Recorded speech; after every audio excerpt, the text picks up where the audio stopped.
Hello, everyone, and welcome to the fifth in our series of rapid response briefings.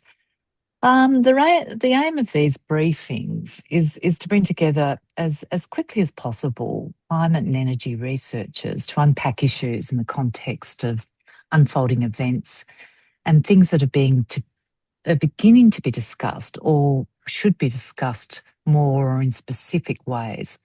So we want these briefings to be relatively informal panels and to hear what the experts think we should be discussing right now and what it is they think we need to know and what is missing from public and policy debate around a range of questions to do with climate and energy. I'm Libby Lester. I'm Director of the Monash Climate Communication Hub, and we're very grateful to the experts who are joining us today to bring their expertise and viewpoints on critical minerals and some of the mysteries that surround them. In particular, one of the key debates is that key issues is that critical minerals, are clearly what the world needs for batteries, EVs, the renewable energy technologies and electrical networks.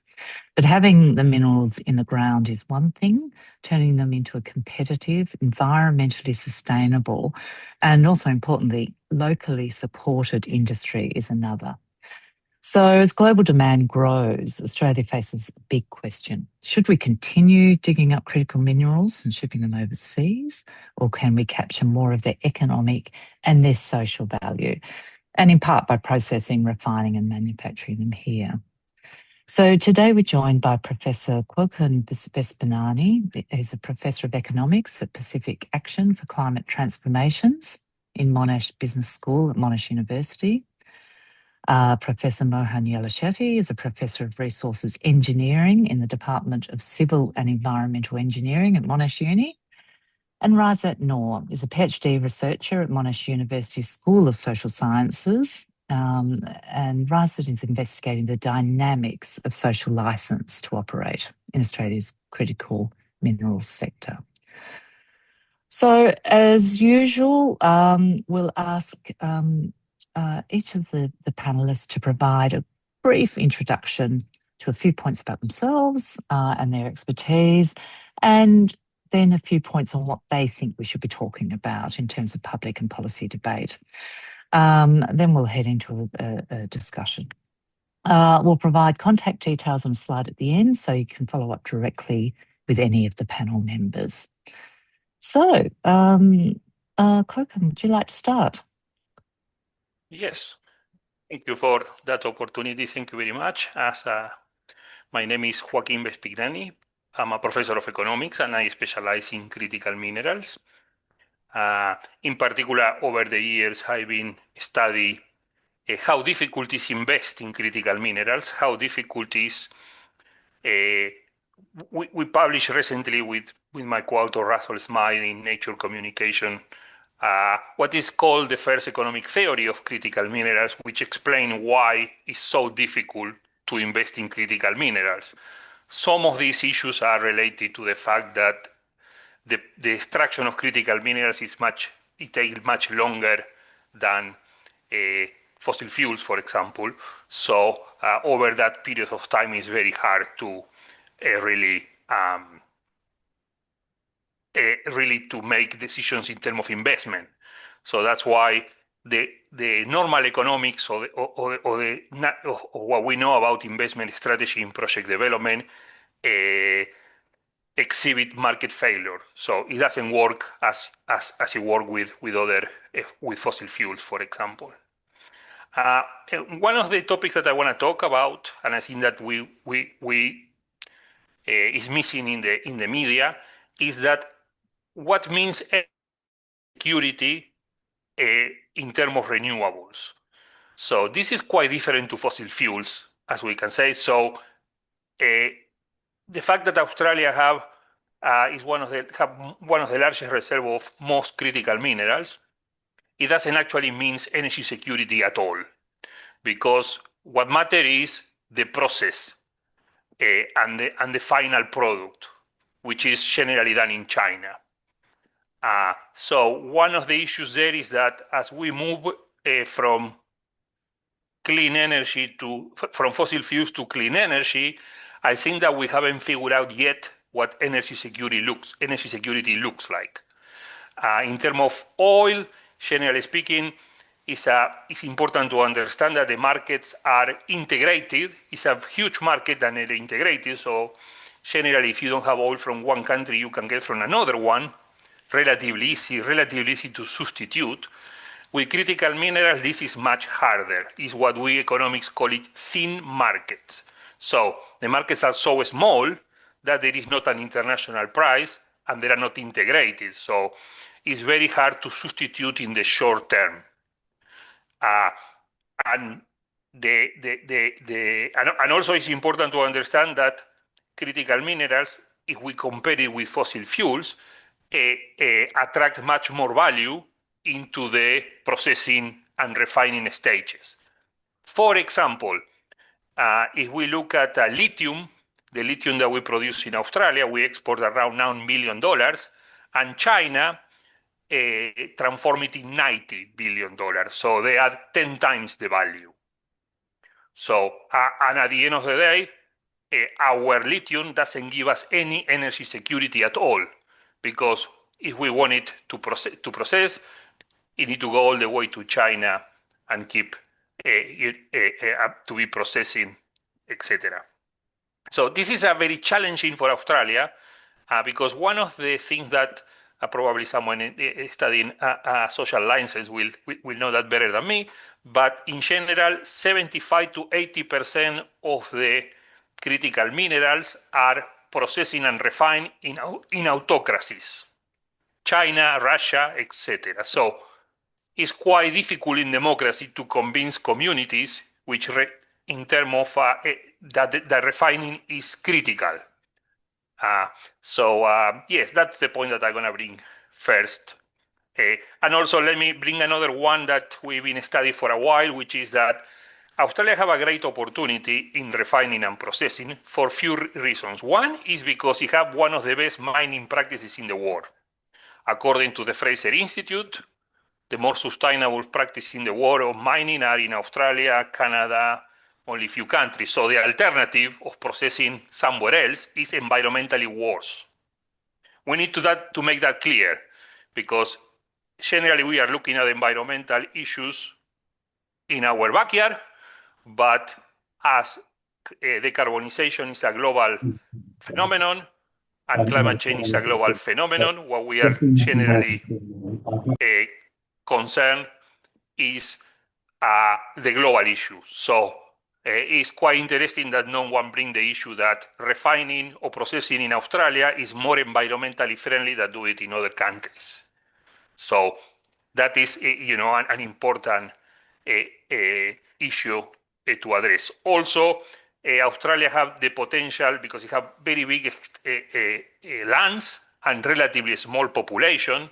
This generally, it can be done much far away from population than in other countries, such as China, for example. So I think that, what is missing is when we talk about the environmental impact of refining, is basically the relative environmental impact. So, thank you. Perfect, thank you. Mohan. Yep, thanks, Libby. It is lovely to be here and interacting with our colleagues from media, both print and electronic. So my name is Mohan Yalishetty. I am professor in resources engineering, as you have indicated in the introduction. I'm co-founder of both Critical Minerals Consortium, and which was in fact founded in 2019, and Australia-India Critical Minerals Research Hub. I am working towards forging an Indo-Pacific alliance in this, because everyone is in the same mess when it comes to dealing with critical minerals that are so important for climate catastrophe mitigation. So I'm also currently working on the Victorian government advisory group for critical minerals, and also I'm chairing mineral sands agriculture land restoration working group, which is again one of the key areas which we're going to discuss, because when it comes to mining and land use, especially when it comes to agriculture, there's a lot of conflict. And yeah, so there's so much of that ground has already been covered by my previous speaker colleague.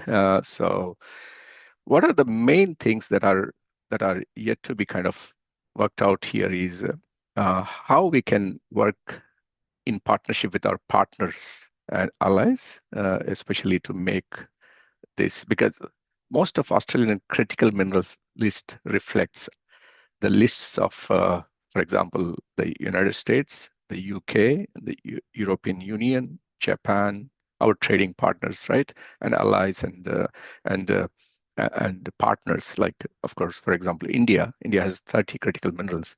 Now we have very less demand locally, but we are seen as most reliable. And again, as Joaquin said, we produce them with high ESG standards, and that means people are looking for reliable and sustainable suppliers of some of these important raw material that are going to be needed for many emerging technologies.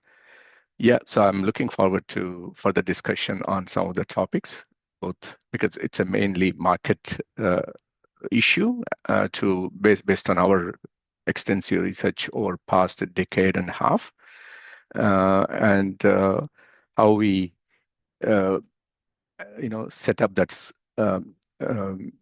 economies of scale is the key fundamental question that we need to come to terms with. Thank you.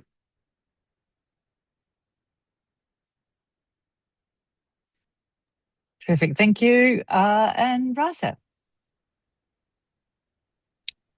Thanks, Libby and Monash Climate Communications Hub. So this is really important media briefing, and I'm really glad to be here. So thank you, Libby, again. So I'm Riasat and doing my PhD at Monash University's School of Social Sciences, and my research topic is looking at the social license dynamics in the critical minerals industry and how that is affecting the community perception. So my research point is from social science perspective and to understand the community's viewpoint on the emerging critical minerals industries in Australia. So this is a comparatively newer version of mining. So 10 or 15 years in the last few years. So how the community is perceiving the whole industry, how they are communicating the industry with the industry professionals and stakeholders, how their perception is being built based on that on previous mining practices. So these are my research agenda. So before working on this really interesting PhD topic, I was also working with different industry policy and advocacy platforms on energy, climate, and extractive industry topics with United Nations Department of Economic and Social Affairs, and before that with the National University of Singapore, and before that with the Asian Development Bank Institute. So currently, I have completed 61 interviews, and my perception and my insight and preliminary analysis will be based on these 61 interviews that I have come up with 3 or 4 main patterns that I want to share with the team today.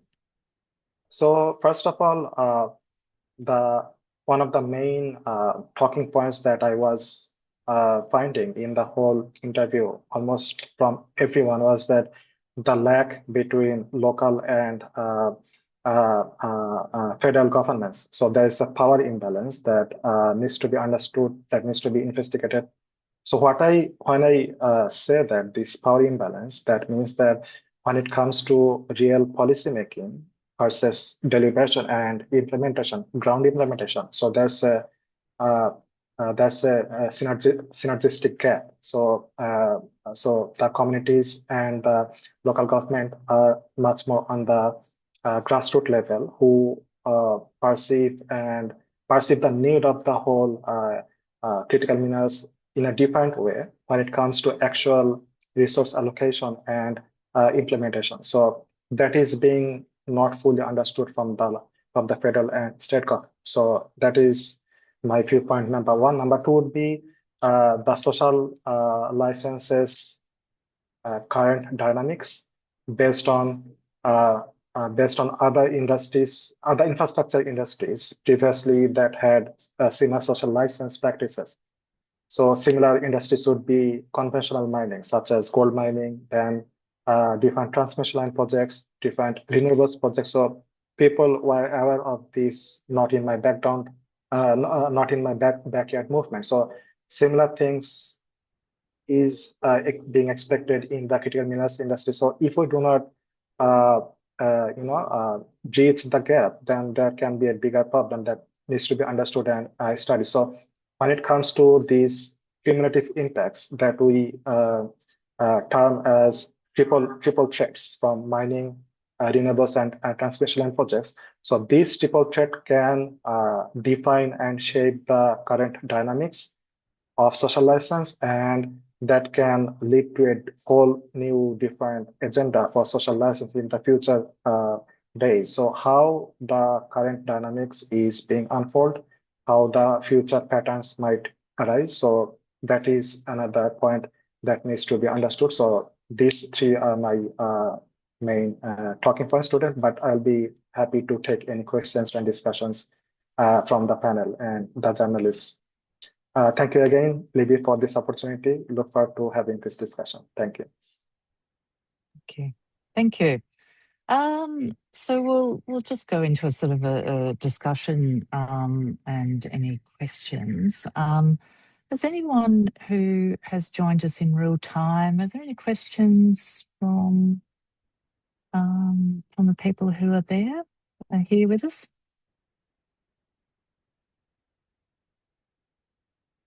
Not at this point. Great. So just put your hands up if you at any point would like to join. Jonathan, have you got a question? Yeah, great. Hi, everyone. I might have slightly misunderstood the nature of today's discussion, so I'm not sure, but I may drop off a call in a minute. But I did have one specific question: is to what extent does the panel see the issue of critical minerals being of a near-term critical, no pun intended, critical issue with regard to the rollout of renewables in Australia in the sort of more near term? And will it in some way hinder our transition to a net zero energy system? Good. Shokun, would you like to try that one? Yes. Yeah. Well, one of the issues there is, and we talked about in few of our papers, is that the production of critical minerals not necessarily give you clean energy, in the sense that we need that for clean energy, absolutely. However, because clean energy requires different processings and steps, and middle steps, it basically means that Australia will probably cannot have the full chain supply from the critical minerals all the way to the production of clean energy. However, as we argue in one of our articles, for Australia, it's very important to understand that the contribution of each country to climate change, or to mitigate climate change, it have to be different. And the contribution that Australia have to do is via producing critical minerals, because if critical minerals are not produced in a very rich country that have a lot of concentration and is produced somewhere else, it does basically means that the emissions and the environmental damage is going to be much larger. So we can see that, for example, in the cases of countries like Indonesia, in which they are now pumping up the production of nickel, and that basically means that mining in Australia are challenged by lower prices, but also in this scenario, what also means is that the environmental standards to produce, or for example, Indonesia, are are much lower than for Australia.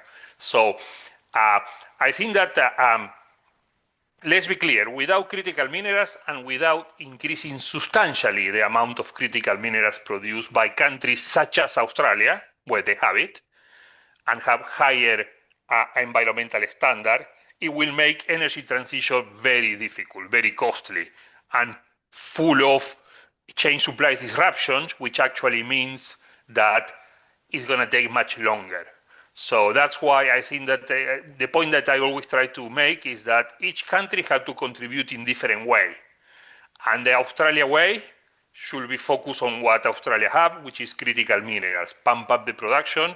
And of course, processing and refining is very important, because if you do it in situ here in Australia, you avoid the transport to go somewhere else and another place, etc., where that basically means that you are actually creating much more CO2 emissions and much more transport costs, which make the transition much more costly.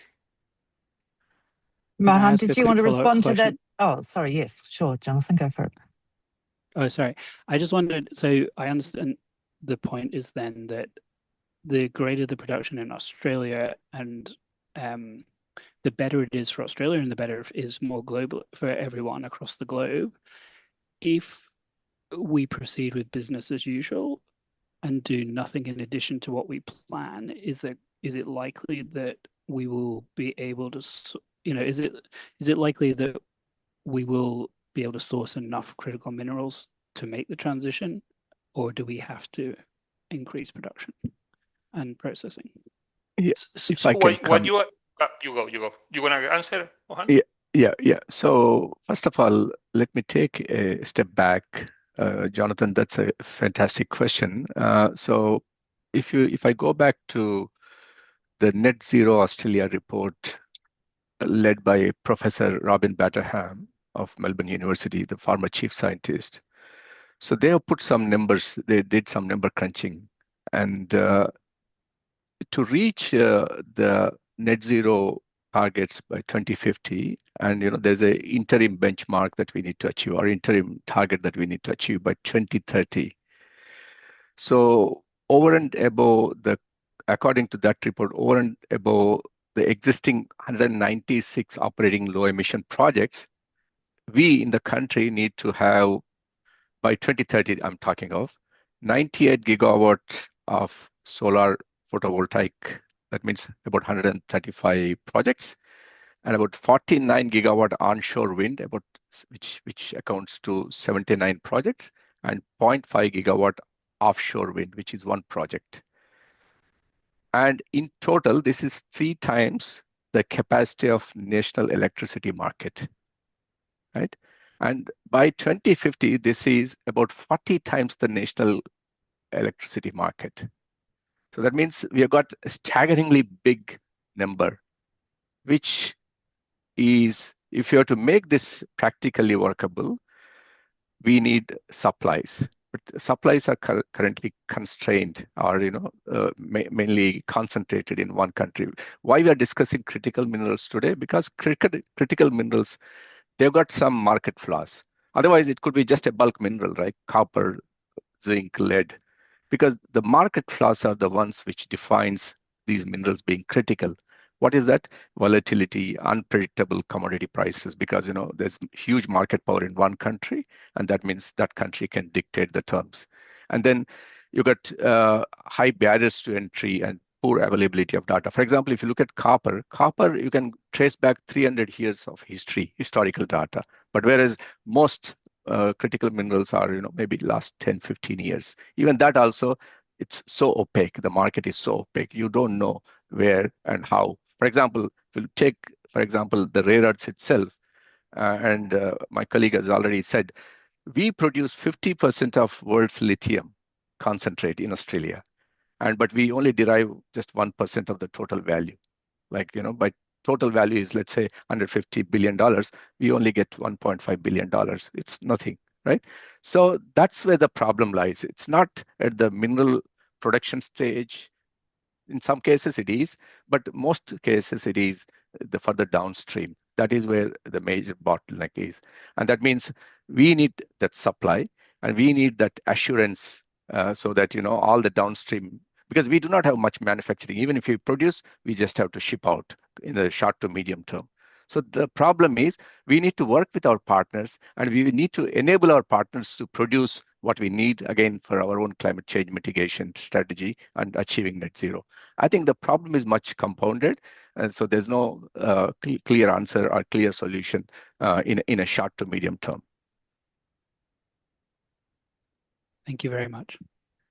And Rasa, you got a response to that one too? Or? Yeah, definitely. And yes, I mean, Mohan and Jonathan raised a very important point, and Professor Joaquin already shed light on that thing. But I just wanted to add two things. That speaking of this energy transition, there is one missing and really important point that is missing is that the community perspective, that the communities perceive the whole energy transition agenda from a very point of suspicion, in a way that they call it a very wide and wide benefits. I mean, there is no benefit sharing under this whole energy transition. So they see this thing as a very technical, high level policy document, rather when it comes to actual benefit sharing to the grassroots community, the whole benefit sharing and the actual target is missing. So that is the perception that needs to be focused on too, I think. So this is number two is that speaking of this energy geopolitics, we are missing a very important point that yes, we are following that dig and ship model, and then we just ship it to China for processing and post processing. But yes, some call this thing a very optimized business model. That yes, this is our maximum point that can be extracted because of our lack of manufacturing industries, according to some, and lack of these processing plants, which China has.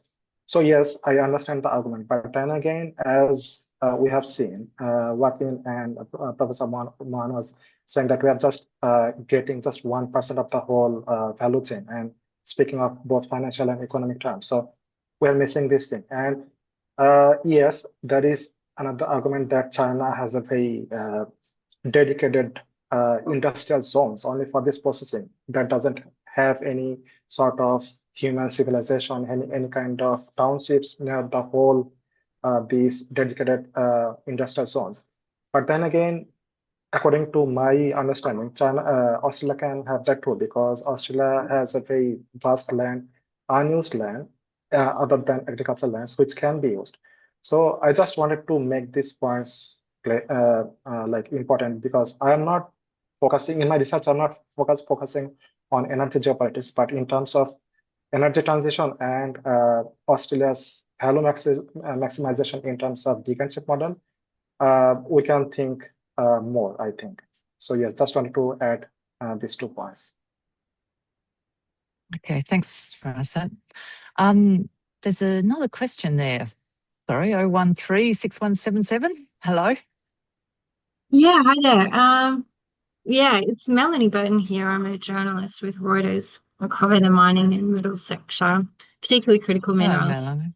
Hi. Great. Thanks for your thoughts today. I wanted to ask you a couple of things, what you're thinking around these things. So one is particularly a question for Mohan, please. Do you have any insight on how the various governments are working with their coordination for critical minerals? Because I think the number one issue is oversupply, because these, they're such niche markets.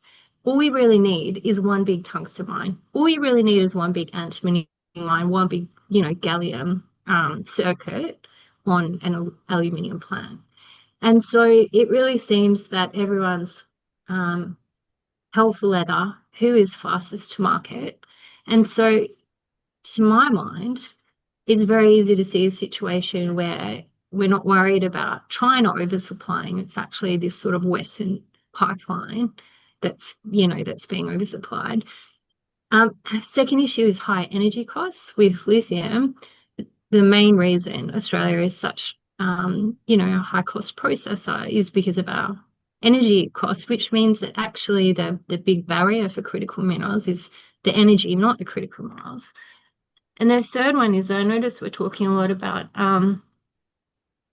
energy, the energy transition, whereas it really seems that this is being driven now by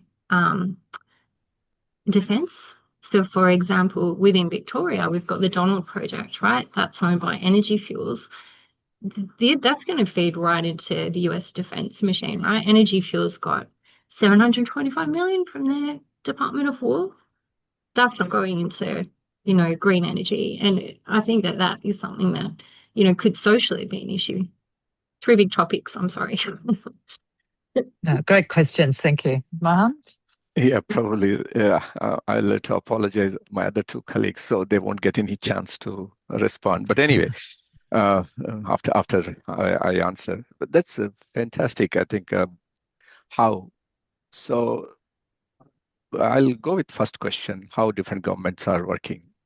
So with critical minerals, it's a long list of the elements on periodic table. For example, on Australian list, we have got about 31 minerals being critical, right? And our list mainly reflects how and what our partners and allies have kind of put on their list. For example, as I said, US has about 50, close to 50 minerals being critical to their economy, and the UK has about 30, 32, and same with the EU. And Japan has about 31, and India has about 30. So we are mainly looked upon as the source of supply of these important raw material for our partners and allies. So out of 52 elements, 52 out of 94 naturally occurring elements in a periodic table are critical. So then the question is how different governments are approaching this. Everyone is in the same mess, as I said in my initial opening remark. So that's where the partnerships like Minerals Security Partnership led by US, and then quadrilateral partnership between Australia, India, Japan, and the US. And then there are trilateral pacts, for example, between Japan, Australia, and India, supply chain resilience. So all of them are mainly making sure that the ESG compliant and ethically sourced raw materials are fed into each other's, like manufacturing basis. For example, if you have to supply to EU, you have to be compliant to some of the important legislations that have been enacted, and that's exactly where Australia can play a greater role, because we are one of the best in ethically sourced raw materials. So when you work in partnership, that means your partners have told you what they require, and that's what will happen. As I said, of course, we always have that longer term view of processing in country, but as of now, our demand locally is very limited. And as you rightly said, again, going to your second question, our energy is very high, energy cost, and then same with our labor costs. And of course, we are a people-based country as well. So one, we do not have enough skills to kind of growing demand, even within our own mining, traditional mining industry. Also, skill shortage is a big issue. And adding on top of that, if you look at the emerging critical minerals market, so there will be a huge shortfall of skilled personnel that have to drive some of these mines going forward. So then comes to how do you because critical mineral list is longer of smaller opportunities. As you brought up the case of, for example, gallium. The total high purity gallium requirement of the world was 700,000 kilograms, whereas we ship out 1 billion tons of iron ore from our Western Australia alone. And likewise, bulk commodities. And so with copper, and because from our own study that we published, we found out that the iron ore market itself is about $300 billion US. And if you bunch all the 30 critical minerals together, the combined total market share was less than 300 billion, which is not even close to what world iron ore market is. That's right. Yeah. I think So, it's about 20 billion according to the Australian Economic Resources Quarterly, like 20 billion, yes, compared to about 104 billion for iron ore. It's nothing. yeah. So then you're mainly looking at small, and that's why companies like BHP and Rios and Fortescue's are not interested, and that leaves uh, the scope for mid-tiers and juniors who struggle to raise capital for their projects. So this is a big problem, and that's where government has a huge role to play, because government has a that who has to absorb the risk. So government has to provide that initial capital. And for example, if you look at the Iluka case, like the three examples that I always say is, if you look at Linus works in partnership with Malaysia and the US, and then Australian Strategic Minerals Group works in partnership with Korea. Korea. And the third is Iluka. Now we are trying to set it up in WA, but again, there's a bit of cost overrun and everything else. So yeah, unless you have a definitive offtake agreement, it's hard to kind of make or break even some of these projects. So that's where government support is very crucial, and working in partnerships with our partners and our allies is very, very crucial. Because markets, it's mainly the whole problem of critical minerals, as I said, is markets. If you can make market, there's a business. And then a third one is the donor project that you said, yes, because the defense also is important, right? When America, because America, we also take a lot of support from America in terms of our own security and our own defense. So yes, whether defense should come first or climate mitigation should first.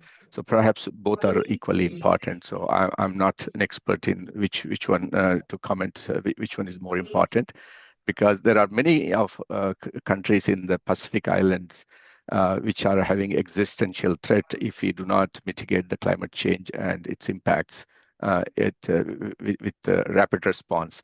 So perhaps, yes, climate change is also equally important, but perhaps there's more of those projects that can kind of come to life, so that we can do both, because our own security is also important, at the same time securing the world, especially to mitigate the climate change, also is important.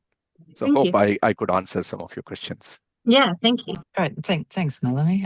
So when there in the, as you happen to be in the Cook Islands at the moment, you might have something to add to that point. Yes. And can I just add something too? I think that question of and maybe Rysat could think about this: how important is the end use of the critical minerals, i.e., energy transition versus defence, important for maintaining social license for what could become a different type of land use, environmental harm in Australia. So anyway, over to you, Jacqueline. Yeah, no, I think that one of the questions that it was quite interesting that you hear is the energy cost for processing critical minerals. And that brings us to an interesting paradox. The paradox is that China processes critical minerals using Australian coal, mostly, right? Also other fossil fuels. But what's interesting is that also reflects the fact that China can produce much lower cost with Australian coal. So we ship the lithium to them, we ship the coal, and then just make it the process, even when there is important transport cost. That's basically, this is a paradox for two reasons. One is because clearly China subsidizes energy. We know that. So China have a big subsidy on energy, but also have a scale.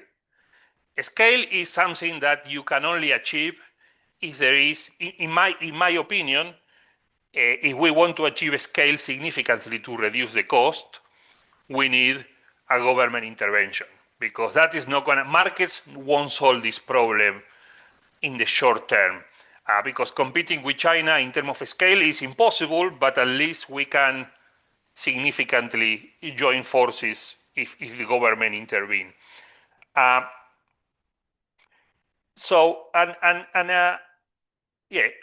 also an important point is that I think that one point that we are missing in Australia is the discussion that we know that for producing critical minerals for energy transition, we need energy.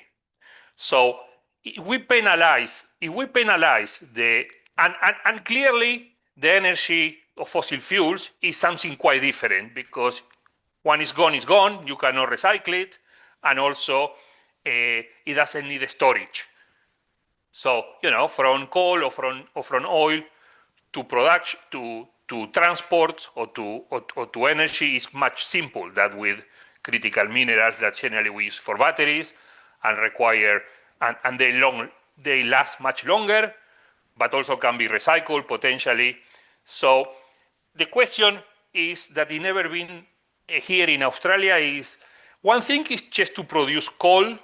I mean, first of all, it's perfectly okay to produce coal to be burned in China, although it's not it's not okay to burn it here, which already show a inefficient path, right? Because it's going to be more environmentally damaged to, or more produce more CO2 when you ship it, right?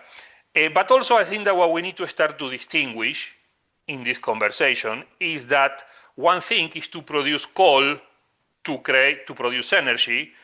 However, it's quite different when you are producing to refine critical minerals. Why is that? Well, because with one, you don't produce any solution for long-term transition. With the other, you are producing a solution. So I think that, always in the mix, we are thinking about, like, if we put it all together.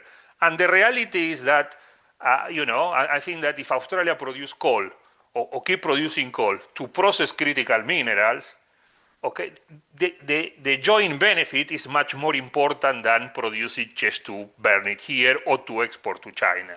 So I think that, in this discussion is quite missing in general, but it's a discussion that we have to take seriously in the future if we really want to address the issue of energy transition and climate change. Thank you. Thank you. And Razad, have you come up with anything in your research around that sort of the end use of the critical minerals, as well as Yes, Libby. as the refinement? Yeah. Yeah, I mean, I was just coming to that point, and interesting that Melanie mentioned this use of defense from a defense perspective, and then it came to my mind that yes, there is another perspective that is missing, especially in Victoria. So in Victoria, we have a different scenario than other mining heavy states such as Western Australia and Queensland. Those who have a vast land and mining projects, those are partially kind of disintegrated from each other. So that's not an issue in those states. Unlike Victoria, that has a very close-knit township and community-based models that can have a very conflicting scenario with this mining and extractive practices, because those things happen just on top of this land. So when I was having these interviews, especially with different mining projects, you name it, like Fingerboards, you name it, Donald Project, Wimmera in Horsham. So even in Fingerboard, so they all have this common trend that all of the community members, especially from the farming community, they're not happy in a way that this is happening just on the land. So speaking of this land use or land use conflict, this is another perspective or dimension that we might need to think considerably and sincerely, because the farmers are not categorically opposed by these mining projects. They do understand, acknowledge, and address the need of these critical minerals for the bigger transition agenda, for the bigger benefit of the country, etc. But then again, when it comes to their own land, which is farming, and Australia itself, especially Victoria itself, is a very high productive land that exports its produces all over Australia and even outside of Australia, then it come to a good unmitigated argumentative point that needs to be understood.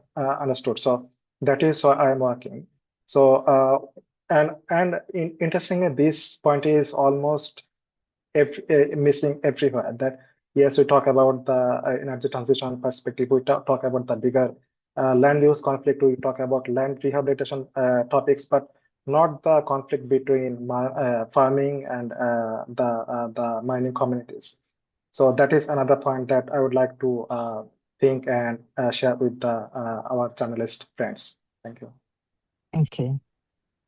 And Mohan, can I just ask you, you talked about Australia's sort of reliability and reputation for sustainability, etc.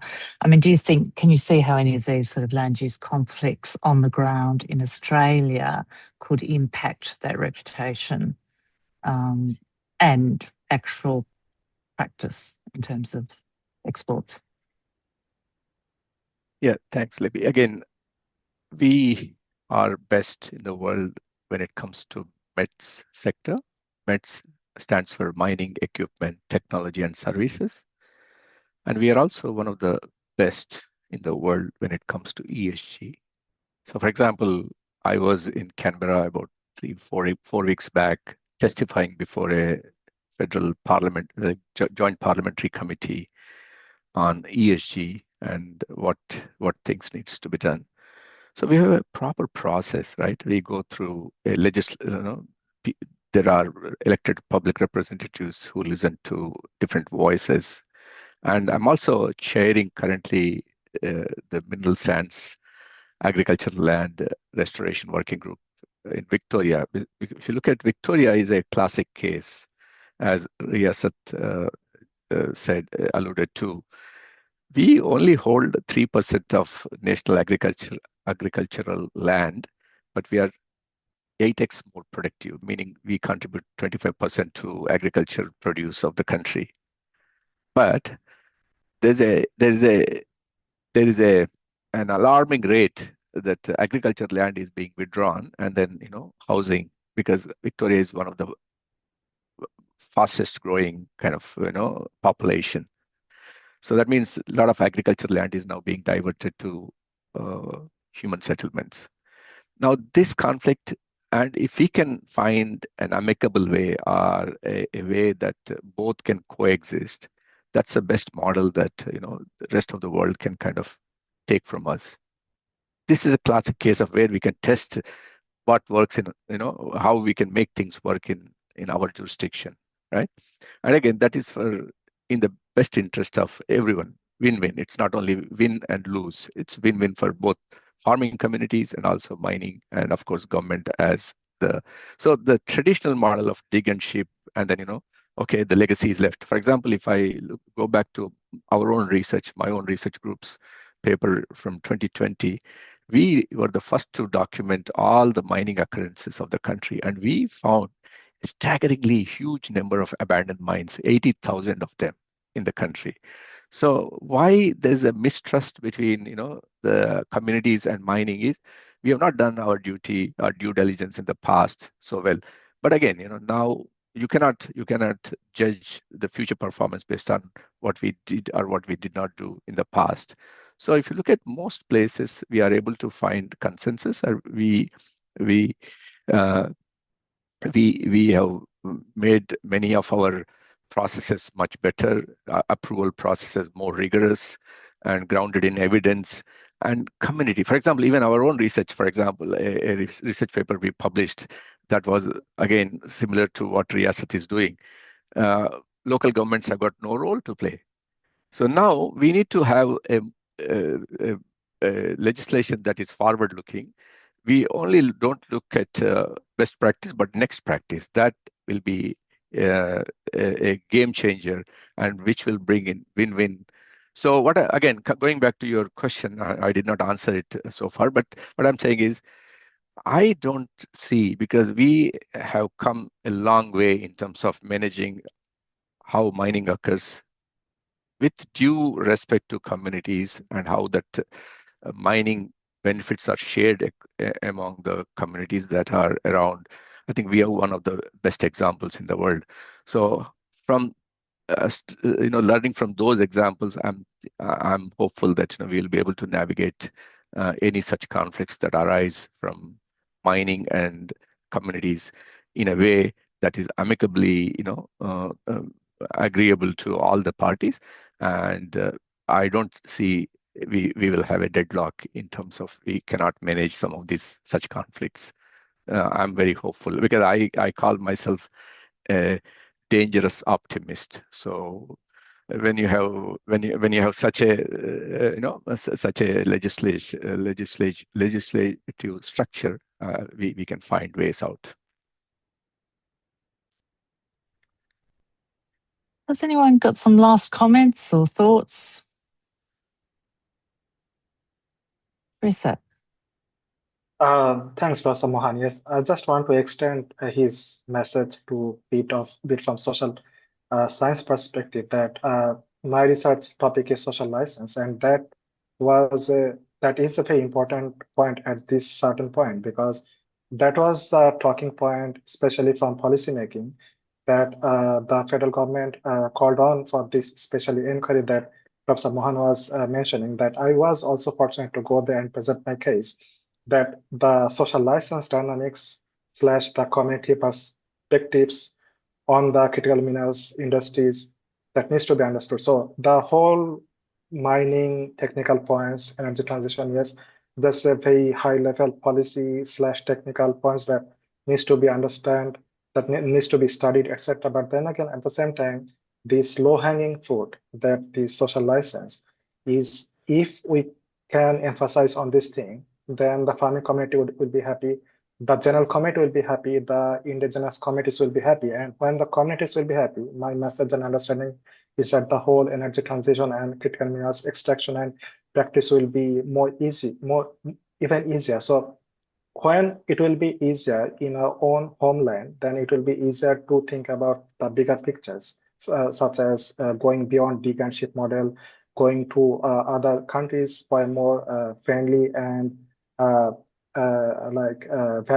additive structure. So my point would be to also understand, to also emphasize and to understand and mitigate the gaps between these social license and community perspectives.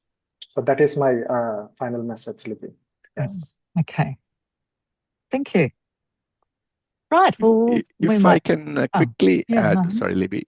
So we are so fortunate, and we are in a position to help the rest of the world navigate this climate crisis.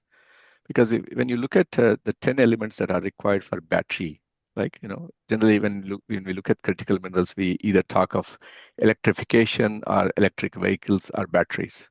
So if you look at battery and the 10 elements, we are the only country in the world to have all of them in sufficient quantities, but we only extract one of them, which is lithium. So that's our major roadblock. And when world is going through this crisis, probably we need to step up our act and then help everyone needing such support. All right. Well, thank you. So we'll just pop up a slide now with your contact details. So, and then we'll get this up online as quickly as possible. Please keep sharing information about these sessions through your networks. Thank you again. And thanks, Jonathan and Melanie, for joining us face to face. Oh, well, real time. Thank you. Thank you. Thanks, Livia. Great.